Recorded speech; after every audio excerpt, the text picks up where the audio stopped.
Hello and welcome to the Halo Iceberg. Now before we begin, I need to mention two things. One, most of this iceberg will be centered around the games only.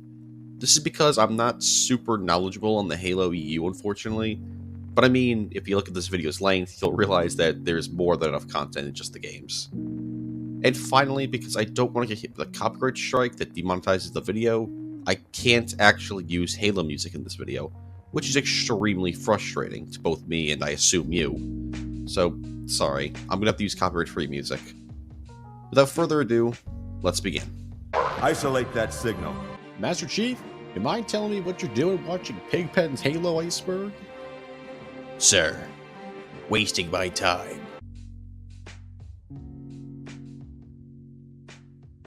In the Halo 3 level Sierra 117, you can find 3 groups of disgusting, evil monkey cavemen people that bleed if you shoot them. This is no joke one of the creepiest Easter eggs in gaming to me. I just hate how these things look, they're terrifying. They're weird monkey creatures that have Bungie's former creative art director Marco Leto's face plastered on them.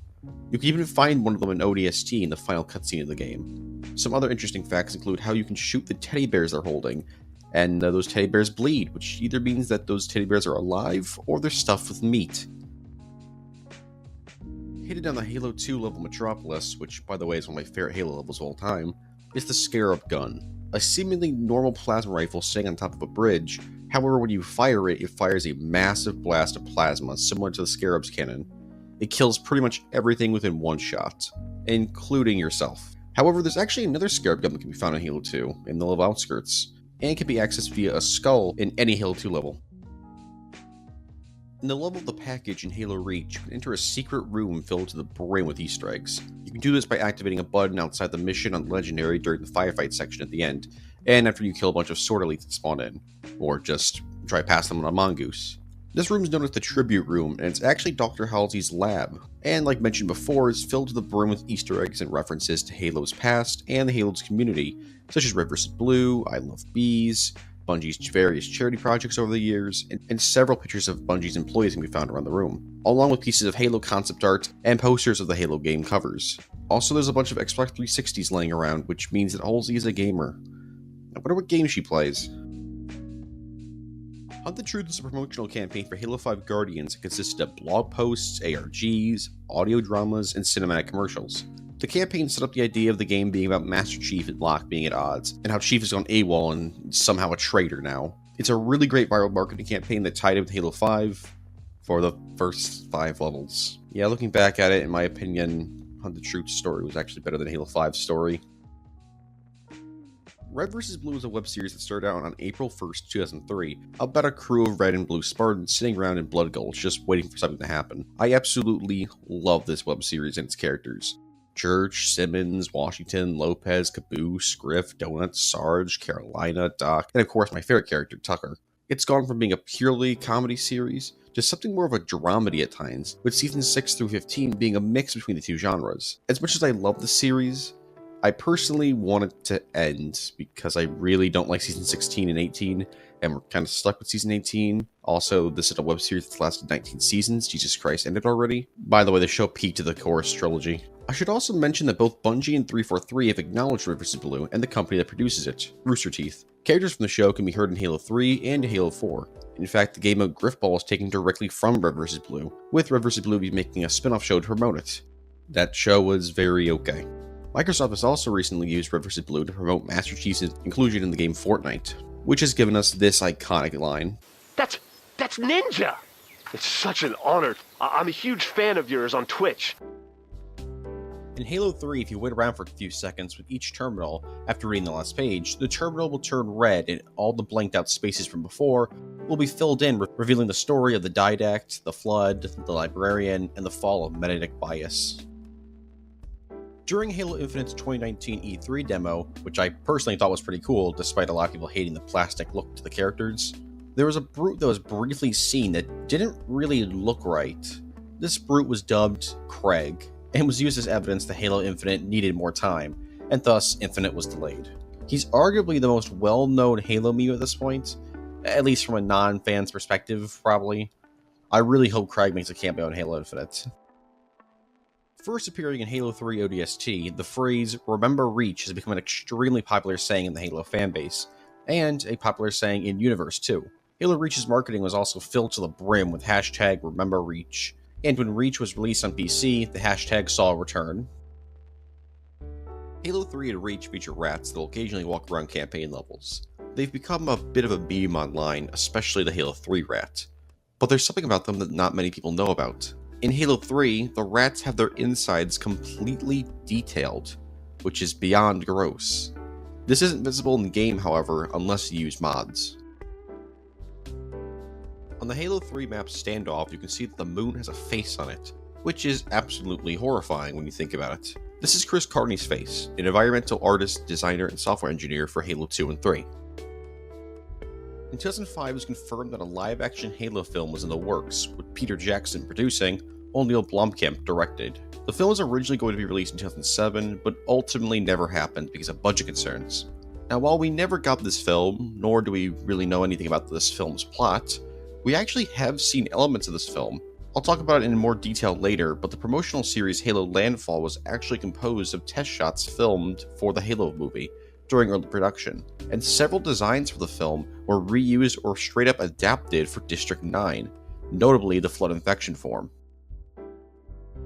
There's a theory, or well, there was a theory, that Noble 6 had actually survived the events of Halo Reach, and was simply hiding in a cave to avoid the collapsing of Reach.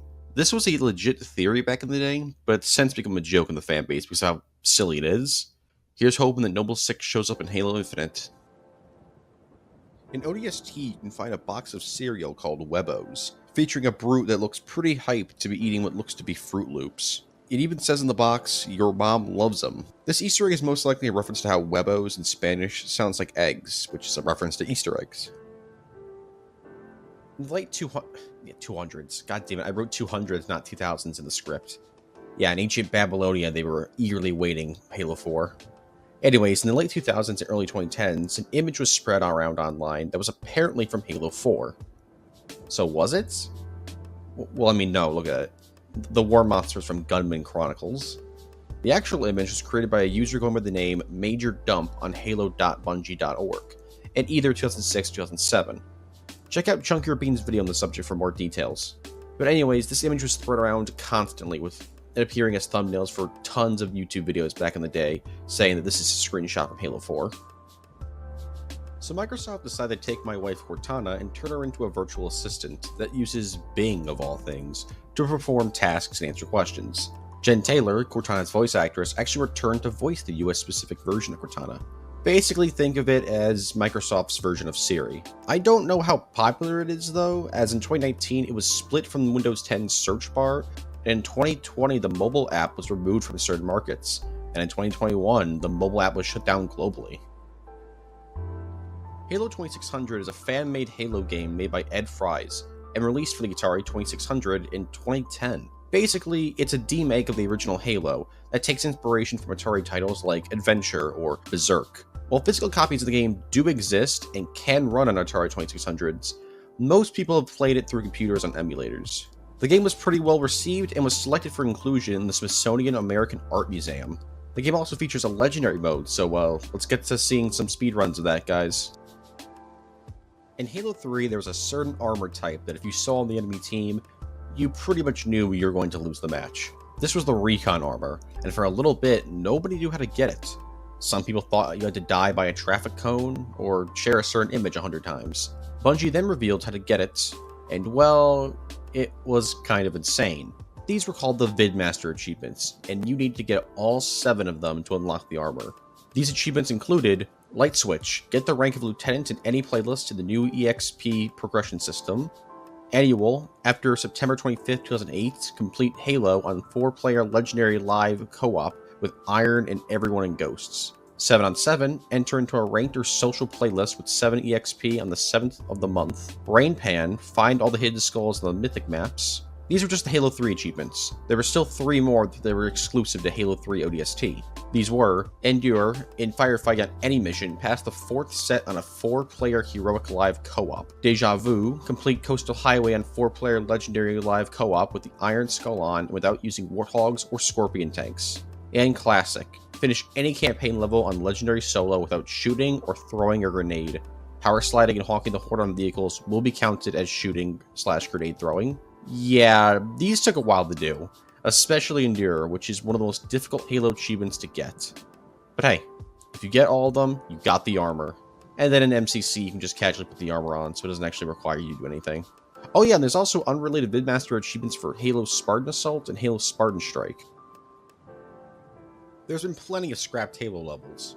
Most of the ones we know about from Halo 2, as Halo 2 went through some serious changes towards the end of its development. For example, there's going to be a level called Alpha Moon, in which you'd have the Arbiter securing 343 Guilty Spark. This level was scrapped and was ultimately replaced with the Oracle. There's Covenant Ship, which was meant to take place directly after Cairo Station.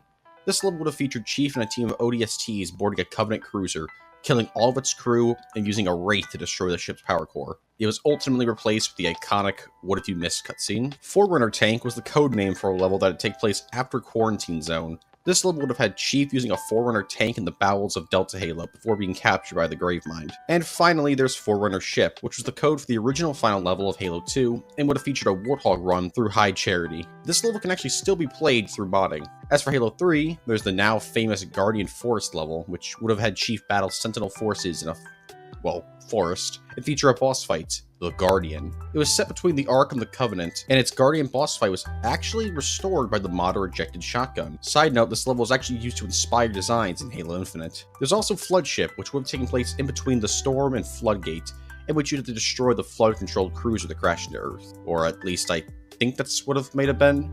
We don't know for certain what it would have been, just that it would have taken place between the Storm and Floodgate. And audio from the beginning of Floodgate has Miranda mentioning destroying the Flood ship's core, so maybe that's what the objective would have been. There's also a level that people referred to as Global War, but I can't find any information about the name. All we have is footage from the level that comes from a Bungie PAX panel. And finally, the last scrap level from Halo 3 is Level 090, which we know literally nothing about, outside of it taking place right after Guardian Forest.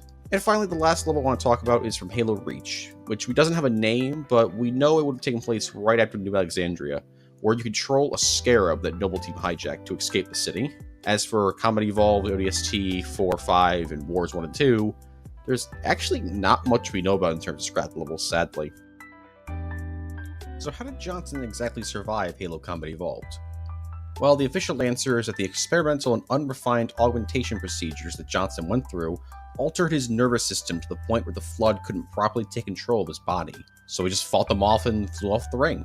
Oh yeah, I should probably mention that Johnson is actually a Spartan 1, which is not something that every Halo fan knows about. Before this official explanation, it was kind of just a joke as to how he survived, as in the novel Halo First Strike, Chief reunites with Johnson immediately after the events of CE, and threatens to kill him because he saw Johnson getting infected. Cortana then confirms he's not infected, so Chief backs off, and Johnson just says he must have not tasted good to the Flood.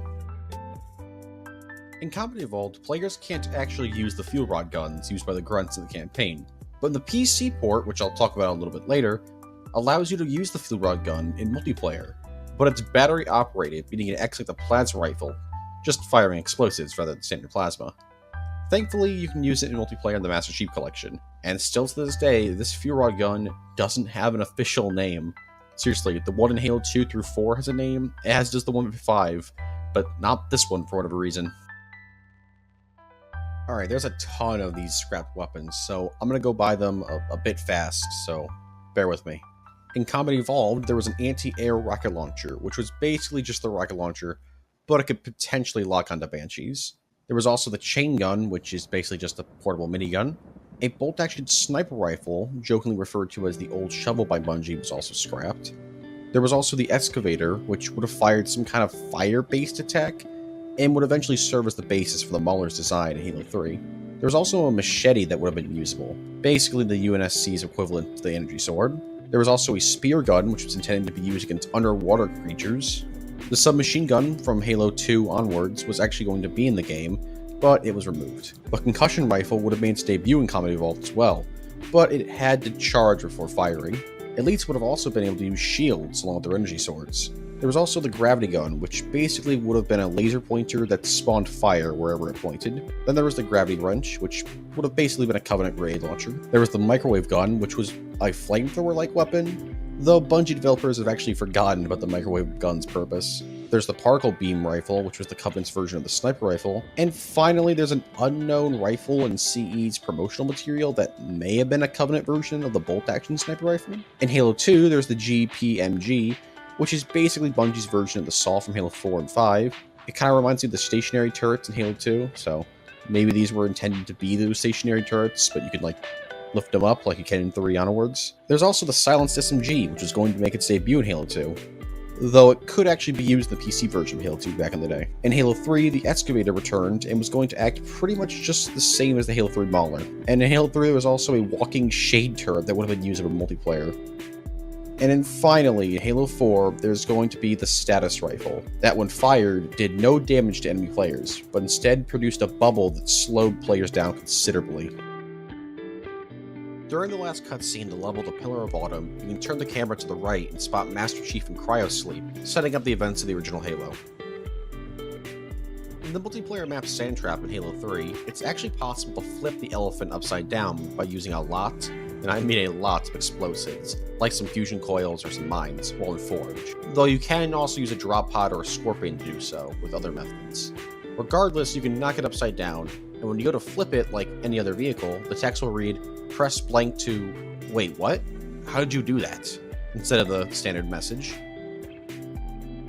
Halo Forward Until Dawn is the first ever Halo movie. Kinda. Not really. Sorta. You see, it was released in 15-minute chunks on YouTube in 2012 before being released as a single film on DVD and Blu-ray, even getting a Netflix release.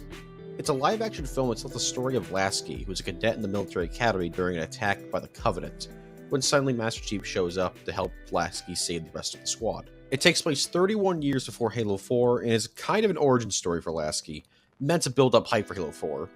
Reception to the film was mixed. Mostly everyone agrees that the CGI and special effects were great, but when it comes to writing, many people felt that the film needed some rework. On the Halo 3 map Sandbox, if you go out of bounds, you'll get killed by a heat ray fired off from one of the towers surrounding the map, called a Guardian. These are obviously not the same Guardians as the Guardians from Halo 5 and Wars 2, but for a while, before both games were released, it was speculated that they were related. Sadly, it doesn't seem that these Guardians have any real lore to them, but that hasn't stopped them from being an iconic part of Halo's past. Halo Nightfall is the second Halo movie. Or, no, it's actually not. Like Forward Until Dawn, Nightfall is a web series that was released in parts on the Halo channel. Yeah, remember that thing? It's actually still up. It hasn't been updated in 5 years. The show was then released on Blu-ray as a movie in 2015 and tells the origin story for Agent Locke, who's been tasked with tracking down the origin of a bioweapon, and even how he visits the original Halo ring from Comedy Evolved, or a small segment from it. It was received a lot more poorly than Forward Until Dawn. I, for one, haven't seen it since I couldn't care less about Locke. No offense to any Locke fans out there, he just doesn't do it for me. Anyways, apparently Nightfall will have narrative connections to the upcoming Halo TV series, but that was announced back in 2014, so there's a good chance it's been scrapped.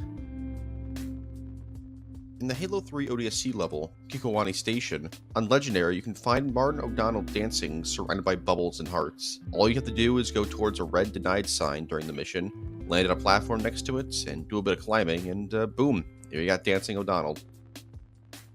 In the video game Forza Horizon 4, released in 2018, you can actually drive a Warthog on a Halo ring that looks suspiciously like a town on Earth, while being attacked by Banshees, all while she tried to get to a Pelican landing zone with a bunch of Marines to evacuate. However, this isn't something that can just be normally played. There's only been certain times this event has been available to play, with the most recent being last month. In Halo 2 and 3, you can find Jason Jones, the co-founder at Bungie, half-naked dancing. In Halo 2, you can find him in the cutscene for Gravemind on Legendary, for when you're insane enough to actually try and do that level on Legendary. This Easter egg returns in Halo 2 Anniversary, but instead it's Frank O'Connor as a janitor. Then, Halo 3, in the final level, Halo, you can find him next to the 7th terminal by doing a jump over a chasm. This Spartan Life is a talk show created by Bong plus Dern Productions. In this show, they interview people in the format of a Halo machinima, with some sketches thrown in for good measure. It was pretty popular back in the mid-2000s. even winning awards for Best Machinima, and being asked to make content for SpikeTV.com. Throughout the Bungie Halo games, there's been multiple hippo Easter eggs scattered throughout. These include hippos found on the walls in the Halo 2 map Headlong, a toy hippo found in the Halo 3 level Foundry. Hippos are also featured in the Combat Evolved shotgun shells. Halo Legends is an anthology anime film that tells several different stories, each done by a different studio. There's Prototype, which is about a marine helping civilians evacuate a planet, done by Studio Bones. The guys responsible for Bob Psycho 100, Eureka 7, and both Full Metal Alchemists. The Package, which is about a Spartan raid on a Covenant cruiser, done by Casio Entertainment, who are known for Halo Legends. The Duel, which is about an Arbiter who refuses to accept the Covenant religion, done by Production IG, who are known for Psychopaths, Robotics Notes, and Ghost in the Shell standalone complex. Homecoming, which is about the tragedies involving the Spartan 2 recruitment process, done by B-Train, who are known for Hack Sign, Requiem for the Phantom, and Psychic Detective Yakumo. Origins, which is literally just the history of the Halo universe, was done by Studio 4C, who are known for Detroit Metal City and the Berserk film trilogy, and also did Babysitter, which is about the ODST and Spartan rivalry. And finally, Odd One Out, a non-canon comedy interpretation of Halo done by Toei Animation, who are known for Yu-Gi-Oh!, Dragon Ball, and One Piece. On the Halo 3 map Valhalla, you can find different messages on the map's giant wall, depending on the holiday. There's one for New Year's, Earth Day, Christmas, Veterans Day, Cinco de Mayo, 4th of July, Bungie Day, and Halloween. These will change on your console's date, so if it's one of those holidays, those messages will show up. On the Halo 2 map Blood Gulch, let's not kid ourselves. There's a message written in the cavern wall. Not Sid was here. Who's Sid? Why is he here? Or I guess why wasn't he not here? I have no idea. There are several points in Halo Combat Evolved that refer to Master Chief as a cyborg. For example, in the level Keys, the description reads, "Stage a 1 cyborg assault on a Covenant ship and bring back the captain." This is one of the earlier ideas for Master Chief that were accidentally left in the game. You see, during a majority of the game's development, Chief had no name, and was instead just referred to as the Cyborg, or Future Soldier. Finally, they went with Chief, which was intended to just be a placeholder name. But here we are now, and Master Chief is pretty much a household name. Side note, people also still debate whether or not Master Chief counts as a cyborg. I don't personally care, though.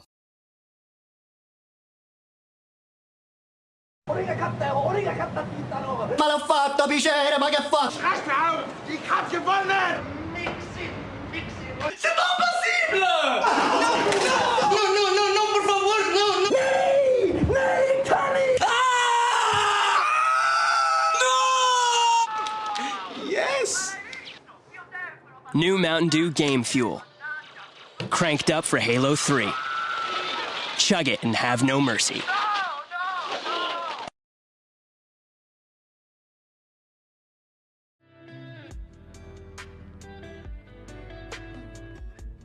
Halo Wars 3 was a rejected pitch in 2017 for a sequel to Halo Wars 2. The pitch was revealed through concept art that showed that the third installment would feature space combat, along with a capital ship mode that would be highly customizable and upgradable.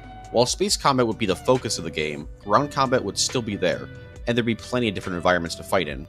However, it was sadly rejected, and in February 2021, 343 confirmed that they have no plans to make a Halo Wars 3, which I think is a huge mistake. Rocket Sloth is a YouTuber who's known to do ridiculous stuff. Sure, he'll do videos going over the best and worst things in each Halo game, but then this madman and his friends will be like, yeah, let's beat a Halo game just by piggybacking, or let's attempt to do every Halo game in Lasso before Infinite comes out, or even let's count how many grunts are in all 7 main installments of Halo, or even let's beat a Halo game without touching the ground. I love his channel and highly recommend it. Here are some of my favorite videos from him. Halo Fireteam Raven is a rail shooter arcade game released in 2018, made by 343 and Play Mechanics. The game features a unique and candid story about a team of ODSTs trapped on the Halo ring during the events of the first Halo game. The game also adds some interesting lore to the events of the first Halo game, like how Flood Juggernauts, which I'll talk about a bit later, Scarabs, and drones also took part in the battle. While I really want to play it, at the moment 343 have no planned support to consoles, despite adding Fireteam Raven content into MCC. I don't know why they won't. If they released it for like $15 on Xbox, I'm sure it'd make a pretty damn good profit. During Halo 2's development, the Mongoose was created, but was ultimately removed from the final game, despite it being pretty much completed. In fact, the Halo 3 Mongoose is pretty much the exact same as the Halo 2 version, but it just looks nicer since it, has a newer engine. The Mongoose was ultimately removed from the game, however, because Bungie had a very difficult time integrating it into the gameplay, and feared to interfere with the Warthog and Ghost. Every ATV Off-Road Fury 2 fan just had to wait until the next installment to finally drive their favorite vehicle. Funny enough, they also tried out the idea for the Gungoose in Halo 2, which would later be revisited in Halo 2 Anniversary. In Gears 5, Emil and my wife Kat from Halo Reach both appear as playable characters, with abilities that come straight from Halo, and even have both their voice actors return. They're just two of the many guest characters in Gears 5, like Sarah Connor, the Terminator, Dave Bautista, the characters from Dark Fate that I can't remember the names to, and these guys. Why did they add these guys? Did you think that Forge Mode started out in Halo 3? Well, yeah, it did. But did you know something like Forge Mode was in Halo 2? No, not the original Halo 2, not Anniversary. You see, in the Windows Vista version of Halo 2, there was a built-in map editor called Halo 2 Cartographer, and even included its own Forge World called Example. That's just a single room long and isn't actually Forge World, because it's just there to show you what you can place in an edited map. And it's very complicated, at least a lot more complicated than Forge. I Love Bees was a massive ARG created to promote Halo 2. It tells the story of the quote-unquote operator and the quote-unquote sleeping princess dealing with a Covenant spy and an alien artifact, and require players to go to payphones across the United States and call in certain numbers where they'd have to prove they're human by providing the person at the other end with their username, rank, etc. Once the game wrapped up, players were invited to go on a training mission that was just a chance to play Halo 2's multiplayer early. Fun fact, this ARG was so popular that some guy tried to call in during Hurricane Ivan, which led to the person at the other end to break character and tell him, "Dude, it's a hurricane. Put the phone down." There's a ton more about this ARG I haven't talked about, but there's so much that could be its own video. In fact, there's plenty of those online, so check them out. The Golden Warthog was a video game urban legend back in the day. You see, on the Halo 2 maps District, Terminal, Turf, and Headlong, there was an advertisement for a civilian Warthog that's not found anywhere else in the game. There were a ton of myths spread around online and in classrooms about how to unlock the Golden Warthog. Sadly, none of these were true, but Bungie would pay tribute to the rumors by bringing the advertisement back for the Halo Reach map, Breakneck. Mega Bloks would even pay tribute to the Golden Warthog in 2015 with the set Covenant Drone Ambush. Finally, with Halo 2 Anniversary in 2014, 343 released the Golden Warthog in Forge Mode. And finally, the decade-long hunt was over. Hidden Superior, or Xperia? No, I said it right, is a Halo YouTuber who specializes in Halo lore videos and opinion pieces. Is that the right word to use for, like, opinionated videos? Opinion pieces? That feels weird to say. He also covers Halo news, and even got an interview with Marcus Leto, the co-creator of Halo itself. He's a great YouTuber with a ton of great stuff, like a Halo Iceberg. Ah, shit, he beat me to it. Seriously though, the dude makes great content, and I highly recommend his channel. Here's some of my favorite videos from him. Nah. I get made fun of because I said pricks instead of pre, and said some weird Norse mythology word wrong before in the video. You think I'm going to pronounce these names? You're out of your mind. Anyways, these two elites are players 3 and 4 when you're playing Halo 3 co-op. And this is the only time in Halo history where the 3rd and 4th player are newly created characters for... Oh, right. But unlike Team Osiris, these two aren't really talked about as much. Seriously, both of their only other appearances outside of Halo 3 are the 2015 novel Hunters in the Dark. Interestingly, though, neither of them appeared in any of Halo 3's cutscenes, and both can spawn in without helmets via glitch. As you play on the Halo 3 map Isolation, the map will slowly become more and more infected by the Flood. This is due to the map taking place in a Flood containment zone. And oh yeah, the Flood hive right beneath the map. Some even speculate that if you wait long enough, the entire map will become infected, but that's just... I mean, it's just not true. Cool theory, but no, it doesn't go out that far. In fact, actually, after a while, it goes back to normal. So, it's the opposite, actually. In 2021, Pringles released a flavor based on the fictional burger, the Moa Burger. That's made of the fictional bird, the Moa, from Halo Reach. This was done in promotion for Halo Infinite, and is apparently pretty good, though I haven't tried them personally yet.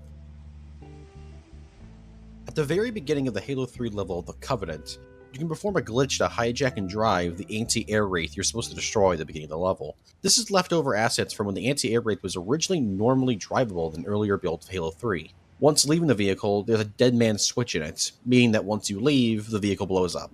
It was later made available in Halo 3's Forge mode when Halo 3 was released on PC, so now you can just drive it normally. The name 2 Betrayals for the Halo CE level, well, 2 Betrayals, doesn't really make sense to a lot of players, as there's only one betrayal in the level. Except there isn't really something the name is in reference to a potential scrapped plotline, but I'm fairly certain 2 Betrayals is just referring to how Guilty Spark was trying to get Chief to betray Cortana, but then Chief betrays Guilty Spark, or I guess Guilty Spark betrays Chief in that regard because he was tricking him. There's a lot of betrayals going on right now. General Kid is a Halo YouTuber who specializes in showcasing mods and content from Halo. Usually pretty obscure stuff that you can really only find on his channel because nobody's talked about them. He's also covered the Chinese version of MCC in great detail, something that I'll talk about a bit later, and releases content about these pieces of content, mods, and Easter eggs very regularly. Go check out his channel, he's got some great stuff. Here's some of my favorite videos from him. In 2017, gameplay was leaked for a cancelled Halo Mega Bloks game, codenamed Hagar, produced by N-Space for the Xbox 360. It played like Traveler's Tales Lego games, but with a Halo makeover. But while it played like them, it was far from a cheap knockoff. The game featured new elements like actual aiming, and you had to collect blocks of fallen enemies using the build stuff. You could also upgrade your weapons and vehicles. Sadly, the game was cancelled in 2013, and the gameplay demo that was leaked was pretty much the only completed portion of the game. In a video by IGN, a former Bungie employee who worked on Halo Combat Evolved said that the Warthog section in the Maw had to use a special Warthog that was specially tuned in order for the player to get to the ending. However, it seems that employee may have misspoke, because the Warthog in the Maw is not actually different from any other Warthogs in Combat Evolved. Well, Combat Evolved's campaign. You see, in actuality, the Warthog in the campaign has different specs than the one in multiplayer, as the one in multiplayer is too fast and its speed messes up jumps during the Warthog run. Before Master Chief Collection was ported to PC, Combat Evolved and Halo 2 were the only 2 mainline Halo games available for the PC, both of which featured exclusive content, like exclusive maps like Ice Fields, Danger Canyon, Infinity, Death Island, District, Uplift, etc., and weapons like the Flamethrower and Fuel Rod Gun, and the previously mentioned map editor for Halo 2 Vista. Despite Combat Evolved and 2 now being available on Steam, these 2 old-school versions are still pretty popular with modders and online communities, though the PC part of Halo Combat Evolved actually has some visual errors and new textures. Oh right, there's even a Mac version of Halo Combat Evolved, which I'm pretty sure is the only Halo game officially available on the Mac. There's an Easter egg in the Halo Reach mission, New Alexandria, in which you have to activate 2 different switches on 2 different buildings. Once you activate these switches, head to Club Herrera, like you're supposed to, and you'll be met with dancing grunts, a brute DJ, and another brute serving drinks. Unless you attack them, they won't attack you. It's a pretty funny Easter egg, and it's pretty iconic at this point. Believe is a marketing campaign for Halo 3 that included live-action commercials, Xbox Live marketplace ads, and 2 different websites. The first website played an interactive flash movie titled Diorama, which tells the story of Master Chief's sacrifice for humanity during the Human Covenant War. There were also real-life plaques displayed along with another website about Jack Courage, a war photographer during the Human Covenant War. There were also a couple of live-action commercials taking place after the events of Halo 3, about veteran Marines telling their stories about their time during the war. Though I don't know how canon these commercials are, as they mention that Chief's believed to either be killed or missing to the public, but these commercials take place long after Halo 3, 4, 5, etc., so wouldn't they know that Chief's alive? Or maybe it'll reveal that Chief does actually die in, like, Halo 10 or something. Halo Landfall is a collection of 3 live-action short films made by Neil Blomkamp, as a test for the Halo movie, as mentioned earlier. There are 3 different short films: Arms Race, Combat, and Last One Standing. And in these films, we see ODSTs, Brutes, Banshees, Warthogs, etc. It's a pretty cool series of shorts that has a pretty funny legacy. You see, on September 2nd, 2009, Kirkland police were called over to Bungie Studios in, well, Kirkland, Washington, because there were reports of a man holding an AK-47. Turns out, it was just a Bungie employee holding a replica of the Halo 3 sniper rifle that was used in Halo Landfall. The Yonhat are one of the few sentient species in Halo not to appear in any game. The Yonhat were a part of the Covenant Fringe, which was a collection of various species that were used to serve the Covenant's interests outside of war.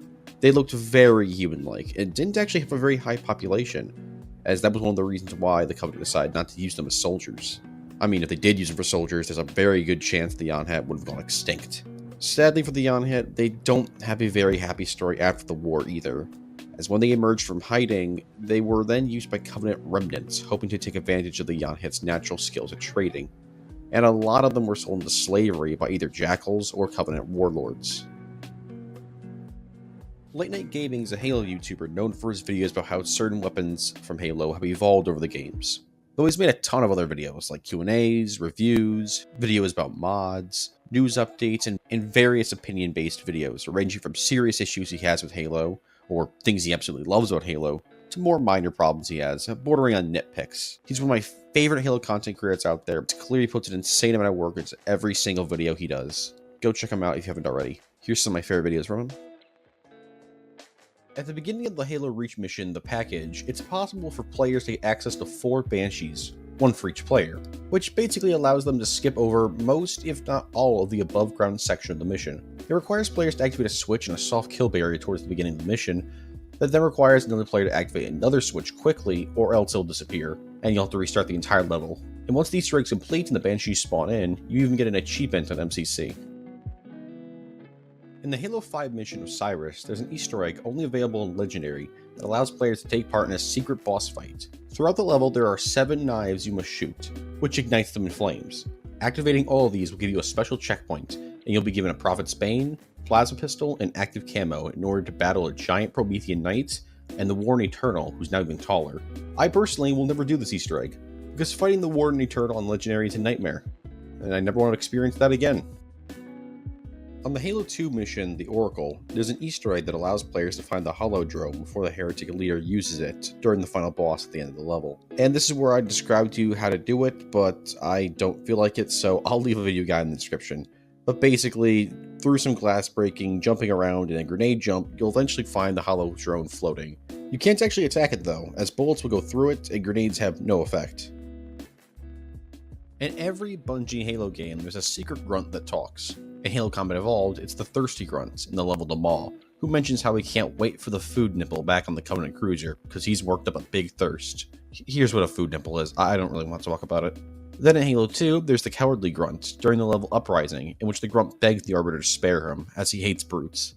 In Halo 3, it's the Final Grunt, in which in the Halo level, the Grunt can be found towards the end and will insult Master Chief before asking him to spare his life. And then finally, in Halo Reach, there's the Dreaming Grunt, in which you can hear a grunt at nightfall say, "It's funny, but I dream in English while sleeping." Though you can actually hear this in other levels as well. On the Halo 3 level, The Covenant, you can find a secret room underneath Tower 3. In order to get to it, you have to get out of the level with the Hornet and fly into the tower from the back. This room serves no purpose. There's no achievements involved with this room, it's not seen in any cutscene, and it's completely useless. Though it has been speculated that this room is what controls the elevator Chief uses to get to Tower 3's control room. In Halo 4's Sparnaut mission, All the Secrets, there's an Easter egg only available if you play it on Legendary. At the beginning of the level, use a jetpack to make your way to the second level of the facility. Destroy a loudspeaker and then kill all the Covenant in your area. Upon entering a door that you'll now be prompted to go through, you'll find 8 grunts dancing in a circle. Think of it as a less terrifying version of that one really scary World of Warcraft pentagram kid Easter egg. Actually wait, now that I think about it, these Easter eggs are nothing alike. At the very end of Halo Combat Evolved on Legendary, you can see Sergeant Johnson and an Elite fighting before realizing they're both about to die, since the Halo rig is about to blow up. And so the two of them decide to hold each other. In the original version of the game, the Elite also grabs Johnson's ass while they're hugging, while the Anniversary, Johnson grabs the Elite's ass while they're hugging. What's better than this? Guys being dudes. On the ODST mission NMPD HQ, there's a phased graffiti onto the side of a building in the second area. However, the player can only view this graffiti when they jump off the building, killing themselves. The face is also there in the firefight map Windward, which is based on this level. How exactly did someone graffiti a building up this high? In Halo 3, if you change your Xbox 360's date to Christmas Day, and then load in any campaign level, and then press both thumbsticks down, instead of the normal loading screen, a message saying, "Happy Birthday Lauren" will play. This was added in by Adrian Pires in dedication to his wife Lauren. I'll leave a link to a video about it in the description because you can't really see it with pictures. Hopefully this Easter egg didn't end up aging poorly like that one Spider-Man PS4 Easter egg. Halo Canon is a Halo YouTuber that talks primarily about, well, the canon of Halo, obviously. From the lore of each Halo game's weapons, answering lore questions, discussing armor lore, giving out news updates, etc., the dude is pretty much one of the go-to guys for Halo lore and updates. I highly recommend checking him out, as he's one of my favorites. Here's some of my favorite videos from him. After the release of Halo 3, Bungie employees began pitching ideas for another game. One of these pitches was Halo 4, in which Chief would wake up from cryosleep. However, Bungie decided against making Halo 4 because their 10-year deal with Microsoft was ending, and they didn't want to start a new chapter of the Halo universe, only for them to be ripped away from it. As for Halo 4's story, all we know is that it would have involved a Forerunner mystery of sorts, and have a new set of enemies for Chief to fight. The Marathon Trilogy is Bungie's first attempt at a sci-fi epic. The games were released between 1994 and 1996 and have become a pretty big cult franchise. What's interesting about it, though, is that Marathon had a lot of influence on Halo, and has even been referenced in Halo. For example, the Hunters are designed after the Hunters from Marathon. You can see the Marathon logo on Key's shirt and the Pillar of Autumn. The control room in CE looks like the Marathon logo. The logo appears in the easy difficulty image, and there are many more Easter eggs I could list, but it would take forever. A really minor thing that not a lot of people know about is that in Halo 3's campaign, you can actually shoot through deployable cover, through a little rectangular hole in the middle of it. It took me a sad amount of time to figure this one out. During the intro cutscene to the Halo 2 mission, Delta Halo, you can see a grunt playing with toys. However, it changes between difficulties. On easy, he's playing with a stick in the dirt. On normal, he's playing with plasma grenades. Heroic, he's playing with fire. And on Legendary, he's playing with a Master Chief and Grunt doll. Meanwhile, in Halo 2 Anniversary, the cutscene has changed so that Jackal is taunting the Grunt with a doll. This doll will also change between difficulties. On Easy, it's the Didact. Normal, the Librarian. Heroic, Master Chief. And on Legendary, it's Rampant Cortana. Cursed Halo is an extremely popular mod for Halo Comedy Evolved by Inferno Plus, with the sole intention of making Halo Comedy Evolved the most cursed game ever created. And I'd say it does a pretty great job with that, with its massive warthogs, tiny warthogs, Minecraft weapons, plasma pistol nukes, flying warthogs, and a UNSC guy that just looks like he's having a really bad day. Also a water cannon. There's plenty of playthroughs of it online, and there's so much stuff I haven't even mentioned, as it take up an entire video. The point is, if you have CE for the PC, check this out ASAP. In Halo CE and Halo 3, there are Japanese, Chinese, or Korean characters on the magnums. These either translate to power or the number 7, because for some reason Halo loves the number 7. In the Halo Reach mission Oni's Sword Base, there's an Easter egg where if 2 players activate 2 hidden switches, both players will be teleported to the entrance of the Sword Base with 2 Gauss Warthogs. These 2 players are then supposed to race each other around the map, and whoever loses will their vehicle explode, obviously killing them. If there's also a 3rd or 4th player, they'll also take part in the race. Blast is a lemon-lime flavored soda in the Halo universe. A can of Blast can actually be found in each remastered Halo 2 multiplayer map in MCC, and you can actually get achievements for each can you destroy. Now, in universe, Blast was a potential sponsor for Project Hog Sticker, which was an idea proposed to create an over-the-top extreme warthog that would shoot flames out its back, called the Needleback. This variant of the warthog never saw the light of day in universe, but is actually playable in Rocket League. Installation 01 is a fan-made Halo game heavily inspired by Halo 3, in order to finally bring Halo 3 to the PC. Well, in all fairness, this was being made long before that announcement. The game is being developed by Soon Studios and had several public betas. But then Microsoft stepped in and was like, hey, you guys aren't technically doing anything wrong because it's non-commercial, but we don't really like you guys. But because they aren't breaking any laws, and 343 Industries themselves even giving them their blessing, the game could still be made, and is still currently in development, with the latest update being this year. Here's hoping Installation 01 releases one day. In the final mission of Halo Reach, Lone Wolf, there are 13 dead Spartans littered around the map.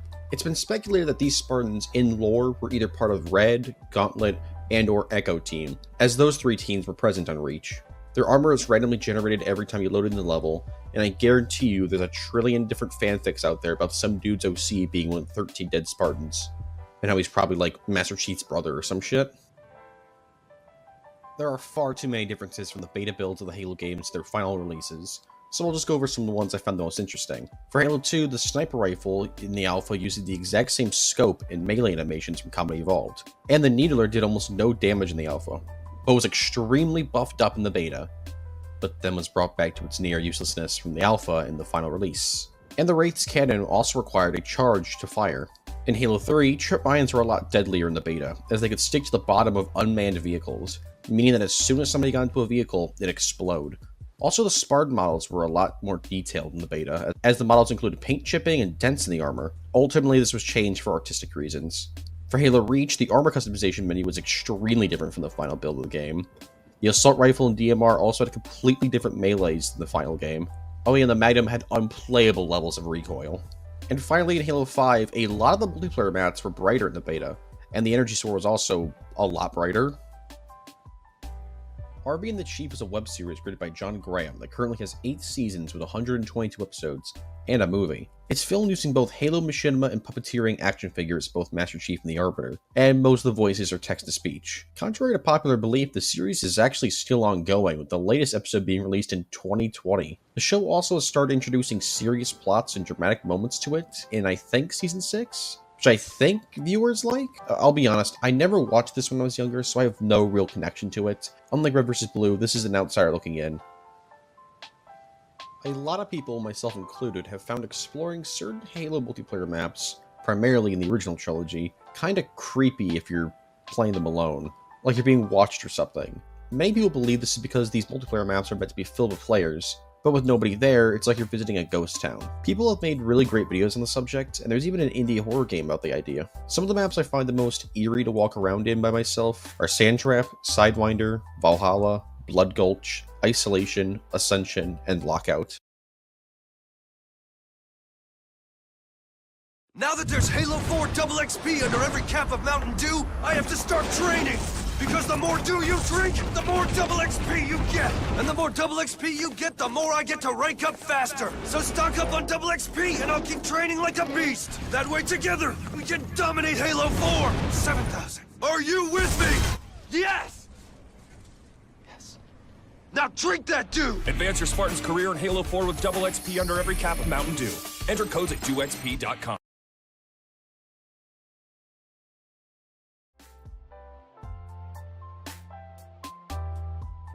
Well, Arbiter, I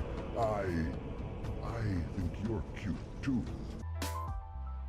There's an Easter egg only available on Legendary in the level New Alexandria in Halo Reach, where you can drive a Pelican and a Phantom. After completing all the objectives in the mission, before you're given the objective to destroy the shade turrets at Oni HQ, there's a building in which you can activate a switch, allowing you to fly a Falcon through an oval ring tower.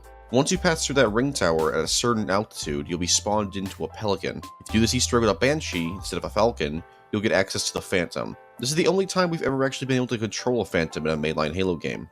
In fact, I think it's the only time we've ever been able to actually drive one, period.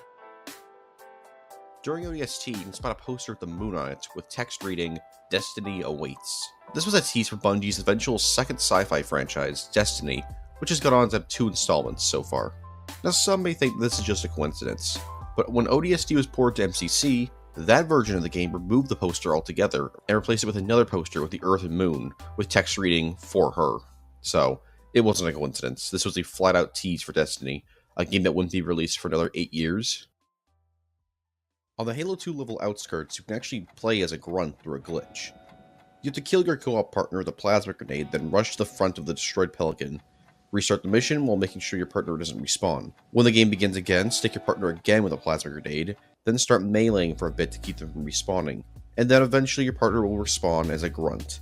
As a grunt, you can't actually drive any vehicles besides ghosts, and you will automatically dodge warthogs. But you can use turrets. Your jump is reduced by a whole lot, and the Covenant won't attack you, but the UNSC will.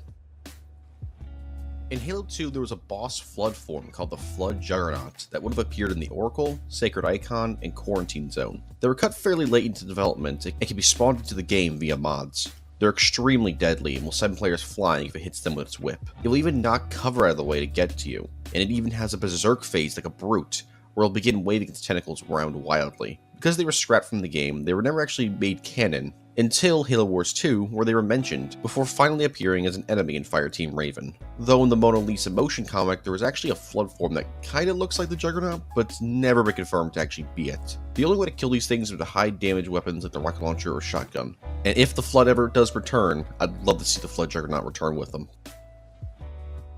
So back in 2013, when Halo 5 was announced, or Halo's presence in the Xbox One was announced, though eventually a version of the trailer will be released with Halo 5's name attached to it, so I guess it's the trailer for both. Master Chief was seen in a cloak, witnessing a Guardian emerge.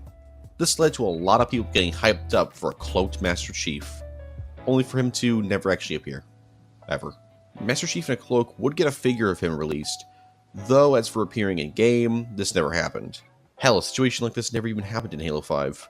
We can only assume one of two things. One, that this trailer was just an original marketing thing, not meant to be taken as canon, or two, this was part of Halo 5's original story before getting changed. My money's on the former, but who knows. Halo 2's E3 demo was a completely different build of the game. In fact, this entire demo was only put together because Bungie were pressured into releasing footage for E3 2003. The demo is basically an alternate version of the level Outskirts, where Chief battles brutes on Earth.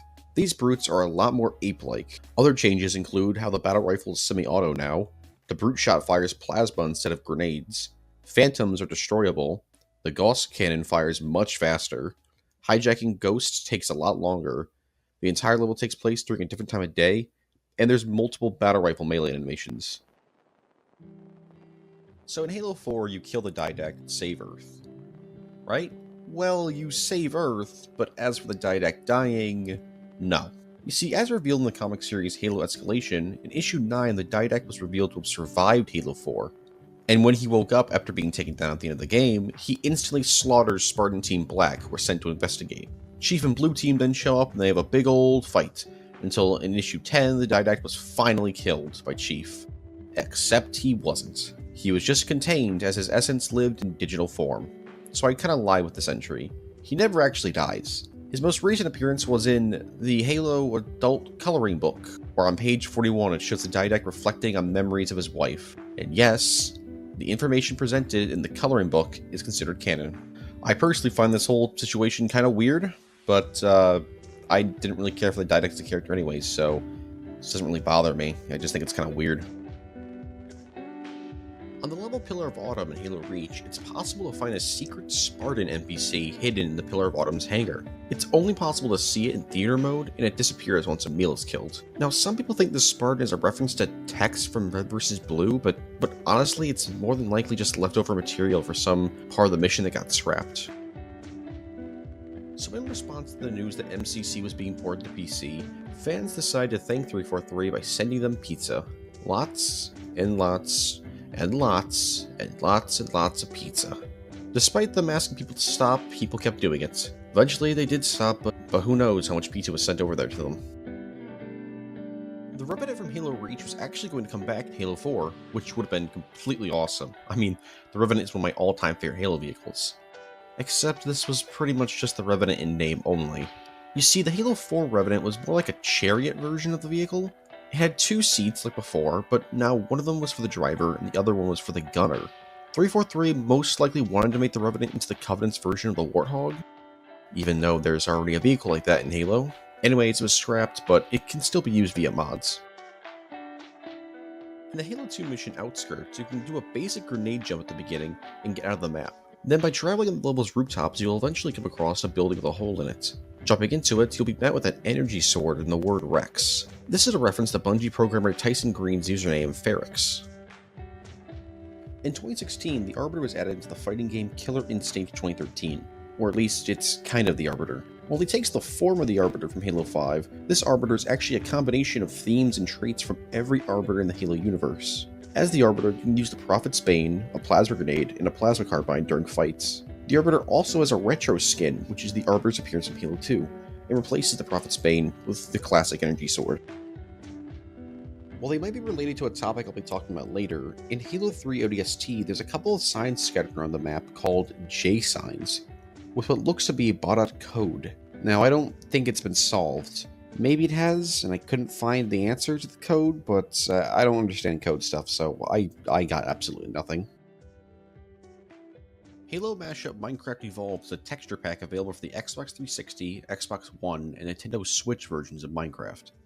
It contains 40 different characters from Halo to play as, 6 Halo-themed maps to explore, and Halo-themed menus in UI. It also includes 31 music tracks from all the mainline Halo games and its spin-offs. It's funny because the music works like normal Minecraft music, so You'll be mining away in a cave and suddenly Installation 04 will start playing as a zombie rolls in. Also, the mobs and weapons are reskinned to look like Halo NPCs and weapons.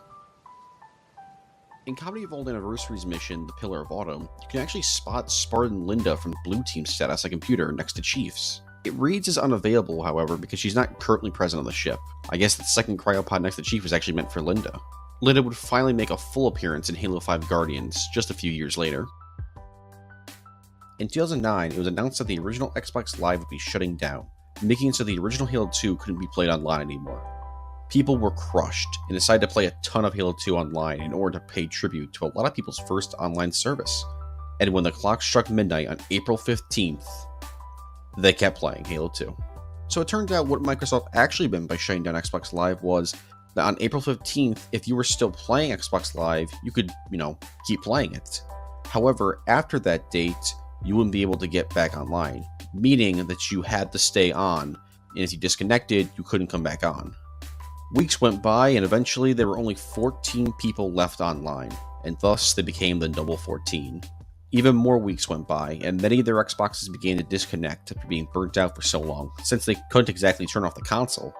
At this point, Microsoft and Bungie had actually complimented them and given them early access codes to Halo Reach's beta.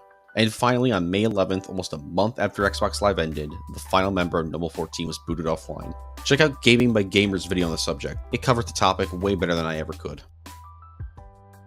Halo Online was a cancelled Halo game that was available to play from April 21st, 2015 to December 28th, 2015, exclusively in Russia. The game was only available to play in Russia and was made by Saber Interactive. Despite being a multiplayer game only, the game is actually canon to Halo, as the game takes place shortly after the events of Halo 3, where Spartans and elite soldiers train together in simulated work exercises in a space installation called the Anvil. The game featured armor customization, weapon variants, match-ending animations like Halo 5, and even had new maps made for the game, like Waterfall, Skybridge, and Edge, while also including remakes of older Halo maps like Icebox and Diamondback. The game played on a modified Halo 3 engine, but was cancelled sadly in 2016. Thankfully, all the armors and maps seem to be getting ported to MCC, so they won't be lost to time. In the ODST mission Uplift Reserves, you can actually find an injured Marine rambling on about how they're all trapped, that the world is a zoo and they're the animals. He's a reference to the terrified Marine in both Comedy Evolved and Halo 3, and even has another version in Halo Reach. However, what makes him stand out is his dialogue. Some people speculate that his ramblings about being trapped and Earth being a zoo aren't just a joke, but are actually a reference to the conspiracy that Earth is actually a zoo used by aliens to watch us. Or it's just a joke because the level takes place in a zoo. Well, technically it's a corporate-funded wildlife reserve. In Halo 4, Theater Mode was limited to multiplayer only. There were originally plans to port it to campaign and possibly even Spartanauts, but these plans were scrapped. However, in MCC, it's actually possible to access Halo 4's Theater Mode in campaign and Spartanauts, though it's only available through mods. In the Halo Reach map Pendants, you can spot a grunt inside of a barrel being sent over a waterfall. Once he hits the water, he disappears for good. But if you use Forge, you can actually save his life. On the Halo 3 map Standoff, you can find 3D artist Travis Brady chilling by a satellite dish if you use a teleporter glitch in Forge to get out of the map. He appears by all the satellite dishes, meaning there's literally an army of Travis Bradys on the map. This refers to one of two things.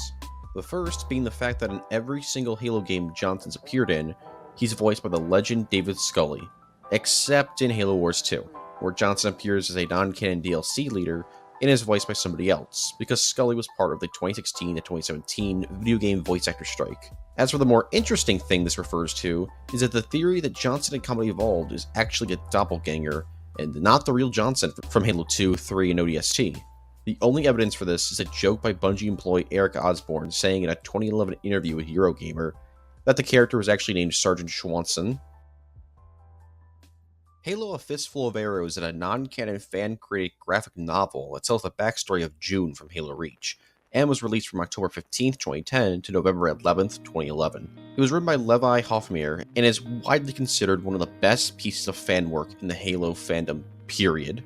So much so that both Bungie and 343 have acknowledged it, and have even kinda made it canon. Kinda. Very, very, very, very loosely. Jeff Easterlin made a reference to the graphic novel in a Cannon Fodder blog post, and in 2017, on the 7th anniversary of Halo Reach, Easterling referenced the work again and mentioned that the graphic novel is, and I quote, "not technically canonical, but Oni has also covered up a whole lot of things that didn't technically exist." 343 even approached Hofmeyr to publish the graphic novel officially, but the project was put on indefinite hold. I don't want to go into too much story stuff because it's an amazing comic you can read online for free. Hell, you can even listen to the graphic novel's original soundtrack. Yeah, it has a soundtrack too, so you can listen to it while you read the novel. It's great stuff. Go check it out as soon as possible. So what exactly is the Monitor's Garland? Well, I don't actually know. Could you tell me if you know? You see, the Monitor's Garland was a fairly important object in an early draft of Halo 2 script. The only thing we know about it was that the Arbiter and Tartarus would be looking for it. It could have been a MacGuffin, it could have been something else entirely, who knows. Ambient life is going to make an appearance in multiple different Halo games. Basically, ambient light is just a bunch of animals chilling around the environment. Sometimes they might be hostile, but for the most part, they're docile. Some of these include the Space Owl, Space Jellyfish, Harvest Whale, Requiem Flying Squid, Arctic Icehound, Thorn Beast, Requiem Jellyfish, Three-Leg, and Volpard. Oh, and squirrels. Ambient life would finally appear in Halo Reach, and will make a return in Halo Infinite. Desert Bus is a famous fan-made map for Halo 2 on PC. It's based on the infamous game Desert Bus, a game that simulates driving a bus through a desert, that takes 8 uninterrupted hours to complete. You can't pause it, and you can't go AFK, or the bus will veer off the road and be towed back to the starting point in real time. Basically, it's hell. The map based on the game is just a long road in a desert that connects to 2 bases. You gotta take the other team's flag and bring it to your base to win. The problem is that it takes you a minimum of 1 hour to drive to the other base. And if you die, you have to respawn at your base. So basically, it's hell. The Battle Rifle Plasma Rifle is a unique weapon that appears in the Halo 2 level Sacred Icon. By using mods allowing you to move the camera to a different angle, you can actually see it during the opening cutscene when the Arbiter is being attacked by an Enforcer. You can use the weapon with mods, as it's listed as the Phantom Turret, but when you have it in hand, it looks like a normal plasma rifle. The only difference is that it fires phantom rounds at a high rate of fire with no overheat. Also, the battle rifle attached to the gun isn't actually a battle rifle, but instead an object used to hold the rifle in place, meaning that if you took the battle rifle away, the plasma rifle would fall to the ground.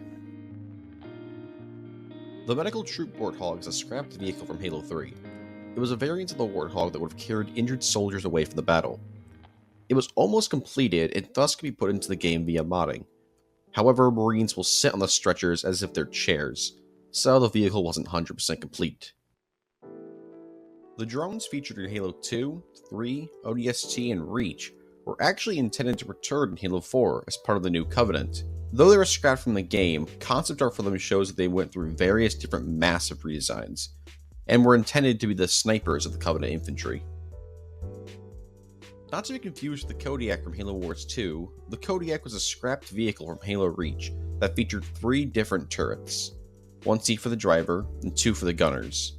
Interestingly enough, this vehicle was originally known as the Wolverine, which may imply it was going to have some kind of connection to the M9 Wolverine found in Halo Wars. There's a theory that in Halo 3 ODST, there was originally going to be a section of the game that included elites fighting both the player and the Covenant. This theory stems from 3 different things. 1 is that you can find dead elites in certain areas around the map. 2 is that the game takes place during Halo 2, which is when the Covenant betrayed the elites. And 3, if you mod elites into the campaign for ODST, they'll actually attack both you and the brutes. In the Halo 3 mission, The Storm, you can find a shipwrecked boat that looks like Master Chief's helmet.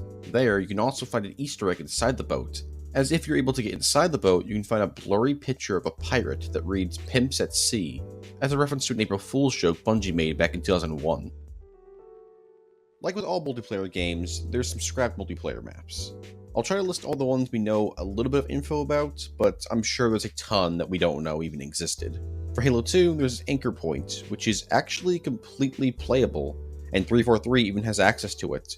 It was completed, but removed from the game because Bungie claimed it played like crap. Their words, not mine. For Halo 3, there were 3 scrapped maps that we know about. Warthog Inc., Gauntlet, and Monkey Mountain, which I really wish was in the game, just for the name alone. And finally, for Halo 4, yeah, we don't actually know any scrapped maps for Halo Reach. It's really weird. But Halo 4, we have Dish, Fortress, Arrowhead, an unnamed underwater map, Genesis, a remake of Last Resort that eventually was put into Halo 2 Anniversary, a remake of Narrows from Halo 3, Oni Bog, and a remake of Standoff from Halo 3. In the Halo 3 level, the Ark, there's a destroyed Warthog in front of the crashed Pelican. While it is destroyed, you can actually hop into the Warthog's turret and still use it to kill the enemies around you. And then, in the Halo Reach level, Tip of the Spear, you can find another destroyed Warthog on top of a concrete structure. Like the one in Halo 3, you can still use the turret, but this time you can use it to destroy the Covenant anti-air cannon, instead of infiltrating it, which is a pretty good speedrunning tactic. Originally in Comedy Evolved, Bungie implied through certain lines of dialogue that humans and Forerunners were the same. However, by the time Halo 3 rolled around, Bungie backtracked on this, and pretty much confirmed their separate species through Halo 3's terminals. Now, it could have been retconned again that they are the same, but with Halo 4, that's kind of impossible now. Some people are still convinced, however, that they are the same, or that Bungie never intended to retcon the human-Forerunner connection. There's an amazing blog detailing this whole thing that I'll link in the description below. I highly recommend checking it out. On the Halo 2 map Backwash, you can find a secret gargoyle over by the Forerunner structure. The Halopedia entry about this mentions how it's technically a grotesque and not a gargoyle, but I have no idea what that is, so I do not care. Single-player version 3 is a huge mod for Halo Comedy Evolved. It includes multiple new levels, including some where the Arbiter is the playable character, and includes tons of new weapons such as the Golden Gun, T-800 minigun, M310 grenade launcher, a SOCOM version of the standard Magnum, the M7 submachine gun, focus rifle, shredder, brute plasma pistol, jackal shield, etc. The mod also includes Project Lumura, which is an original mini-campaign, and even includes its own version of Firefight. The game also brings over the brutes and skirmishers into CE, and includes tons of new terminals. Regardless of what you think of the additions to the game, and how it fits with the Halo lore and the aesthetic of Halo Comedy Evolved, you have to give massive credit to the development team, as this is one of the biggest and most ambitious Halo mods ever produced. There are several points in Halo 2 and Halo 3 in which you can hear a blooper of Steve Downes' voice acting screams for Master Chief. These screams sound almost exactly like the classic Goofy yell done by the Disney character of the same name.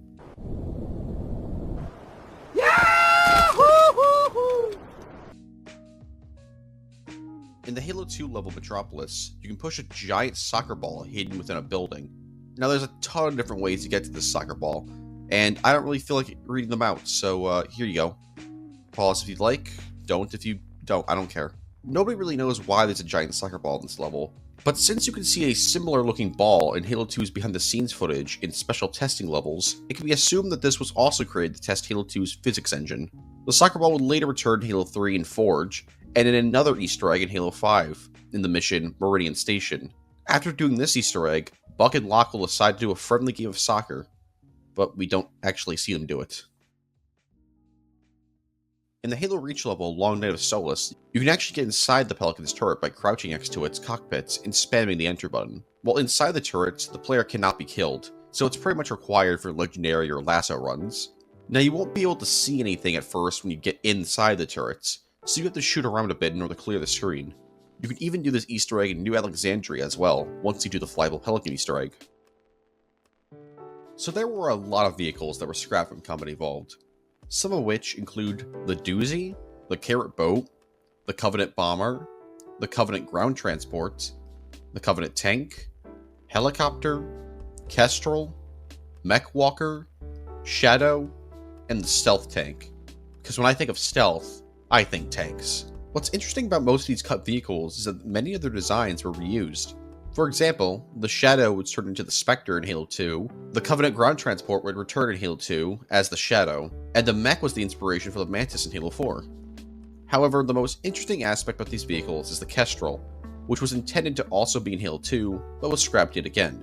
But then Mega Bloks made a set based around it, before finally the vehicle saw the light of day in Halo Spartan Strike in 2015, 14 years after its initial cancellation.